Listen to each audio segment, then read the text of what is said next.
నమస్తే ZTV7 Telugu news updates ఏంటో చూద్దాం. రేపటి ప్రమాదాల బీజం ఇవేనా? హై అలర్ట్లో తెలంగాణ, ఆంధ్రప్రదేశ్.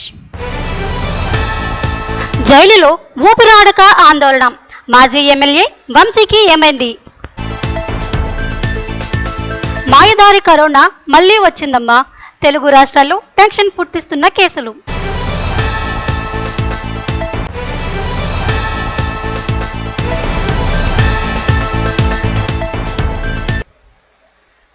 తెలుగు రాష్ట్రాల్లోని విద్యార్థులకు అలర్ట్. నేటి నుంచే ఎడ్యుకేషన్ ఫెయిర్ ప్రారంభం. అంతర్జాతీయ వేదికపై పాక్ ముసుగు తీసివేసిన భారత్. రన్ రేట్తో షాక్ ఇచ్చిన బ్యాట్స్మన్, పిచ్చెక్కించిన ప్రదర్శన. జగన్ వర్సెస్ విజయసాయిరెడ్డి మాటల యుద్ధం వేడెక్కింది. తెలుగు రాష్ట్రాల్లో ఆపరేషన్ స్లీపర్ సెల్స్ ప్రారంభమైంది. హై అలర్ట్ ప్రకటించిన పోలీసులు. ఉగ్రవాద ముఠాలపై వేట మొదలుపెట్టారు.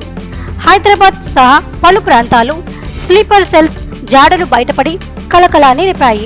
బోయాగూడ, విజయనగరం ప్రాంతాల్లో 2 అనుమానితులను అదుపులోనికి తీసుకుని కేసును NIA విచారిస్తుంది.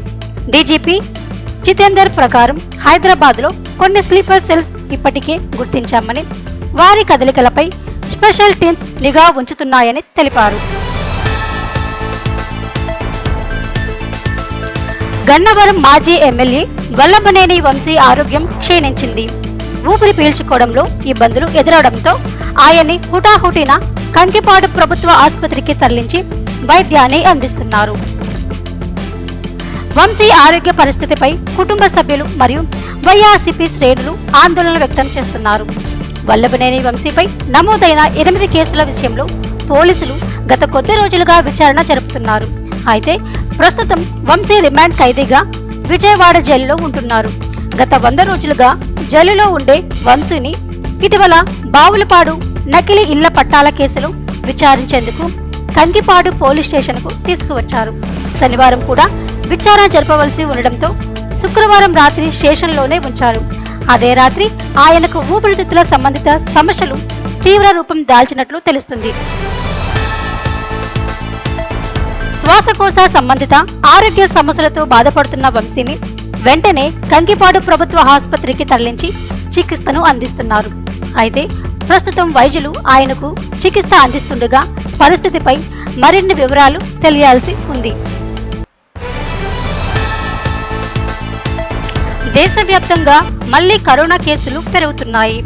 ఢిల్లీలో ఒక్కరోజే 23 కేసులు నమోదు కాగా తెలుగు రాష్ట్రాల్లోనూ కలకలం మొదలైంది.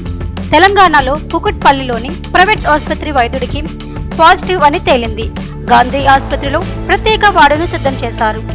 ఏపీలో విశాఖలో ఓ మహిళకు, కడపలో 70 ఏళ్ల వృద్ధురాలికి కరోనా అనుమానంతో పరీక్షలు చేస్తున్నారు. వాతావరణ మార్పుల వల్ల లక్షణాలు ఎక్కువగా కనిపిస్తున్నాయని వైద్య నిపుణులు చెబుతున్నారు. జ్వరం, దగ్గు, గొంతు నొప్పి ఉంటే వెంటనే పరీక్ష చేయించుకోవాలని సూచిస్తున్నారు. కోవిడ్పై అప్రమత్తంగా ఉండాలని, భయపడవలసిన అవసరం లేదని మంత్రి సత్యకుమార్ స్పష్టం చేశారు. తెలుగు రాష్ట్రాల్లో విద్యార్థులకు శుభవార్త. మరియు KAB సంయుక్తంగా నిర్వహిస్తున్న ఎడ్యుకేషన్ ఎక్స్పో 2025 మే 23 నుంచి హైదరాబాద్లో ప్రారంభమైంది. ఇంటర్, డిప్లొమా విద్యార్థుల భవిష్యత్తుకు మార్గనిర్దేశం చేసే లక్ష్యంతో దేశవ్యాప్తంగా 15 ప్రధాన నగరాల్లో ఈ ఎక్స్పో జరుగుతుంది.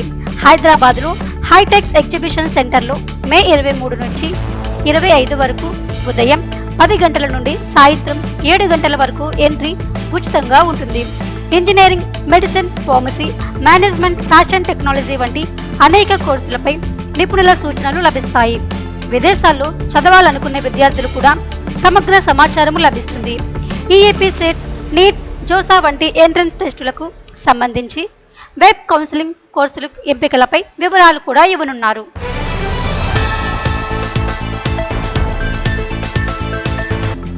ఐక్యరాజ్య సమితి వేదికగా భారత్ పాకుపై మంట పెట్టేలా సాక్ష్యాలతో విరుచుకుపడింది. పౌరుల రక్షణపై మాట్లాడే అర్హత పాకిస్తాన్కు లేదని తేల్చి చెప్పింది. ఉగ్రవాదంతో పోరాడుతున్న భారత్ ముంబై నుంచి పహల్గాం దాకా జరిగిన దాడుల వెనుక పాక్ ఉండేదని అంతర్జాతీయ సమాజం ఇక మౌనంగా ఉండకూడదని పిలుపునిచ్చింది. ఏప్రిల్ 22న పహల్గాములో పర్యాటకులపై ఉగ్రదాడి, 26 మంది అమాయకుల మృతి తర్వాత పరిస్థితులు బిగుసుకుపోయాయి. మే 7న ప్రారంభమైన ఆపరేషన్ సింధూర్తో భారత్ 9 ఉగ్ర స్థావరాలు తొలగించగా పాక్ దాడికి దిగింది. కానీ భారత్ కౌంటర్ అటాక్తో 11 పాక్ వైమానిక స్థావరాలను నాశనము చేసింది. చివరకు మే 10న కాల్పుల విరమణ ఒప్పందంతో ఉద్రిక్తతలు తాత్కాలికంగా తగ్గినప్పటికీ యూనో వేదికపై భారత్ చిచ్చుపెట్టిన మాటలు పాక్ను పూర్తిగా డిఫెన్స్లోకి నెట్టాయి.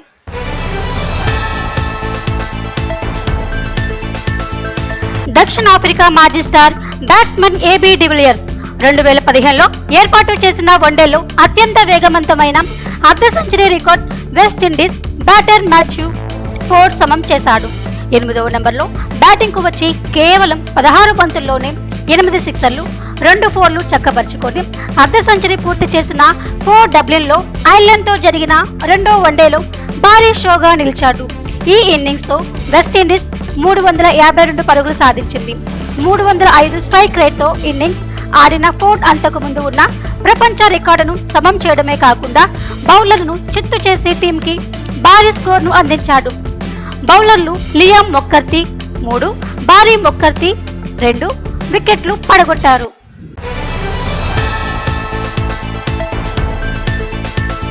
వైఎస్ఆర్ కాంగ్రెస్ పార్టీలో అంతర్గత కలహాలు మళ్లీ ముదిరాయి. మాజీ ఎంపీ విజయసాయిరెడ్డి, పార్టీ అధినేత జగన్మోహన్ రెడ్డి మధ్య మాటల యుద్ధం తారాస్థాయికి చేరింది. ఇటీవల జగన్ కి అత్యంత సన్నిహితుడిగా గుర్తింపు పొందిన విజయసాయిరెడ్డిపై తాజాగా జగన్ తీవ్ర వ్యాఖ్యలు చేశారు. చంద్రబాబు కూటమికి మద్దతుగా రాజీనామా చేశాడంటూ ఆయనపై జగన్ ఆరోపణలు గుప్పించారు. ఈ ఆరోపణలకు విజయసాయిరెడ్డి ఘాటు కౌంటర్ ఇచ్చారు. నేను మారను, పదవి వచ్చాక నువ్వే మారిపోయావు.